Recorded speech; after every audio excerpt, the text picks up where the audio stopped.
जो फीमेल आपको प्यार करती है ना, वो जिंदगी के किसी भी रूल रेगुलेशन को नहीं मानेगी, वो समाज के सारे रूल रेगुलेशन तोड़ करके आपके पास आएगी। लेकिन जो फीमेल आपको प्यार नहीं करती है, वो आपको डांस करवा देगी, वो आपके लिए इतने सारे रूल्स बना देगी कि आपको मुश्किल हो जाएगा उसके क्लोज जाना। ओके, ये सबसे बड़ा लिटमस टेस्ट है to understand whether a female is in love with you और नॉट। अब होता क्या है कि कई बार रिलेशनशिप में आने से पहले, शादी में आने से पहले, फीमेल जो है बेस्ट ऑफ द बिहेवियर दिखाती है और आपको लगता है she is in love, because आप तो ऑलरेडी प्यार में होते ही हो, तो आप ब्लाइंड हो जाते हो, आप ये आइडेंटिफाई नहीं कर पाते। तो इसको कैसे आइडेंटिफाई करना है? जैसे ही फीमेल रिलेशनशिप में आ जाती है या शादी हो जाती है, इनिशियल पीरियड में ही अगर वो आपको रेजिस्टेंस दिखाना शुरू कर देती है, इसका मतलब she was never in love with you and she was kind of fooling you.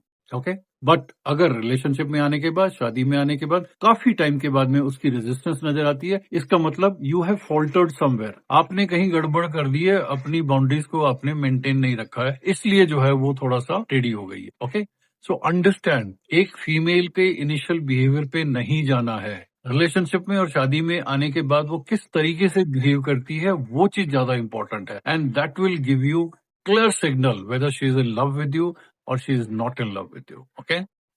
Take care. It's your life.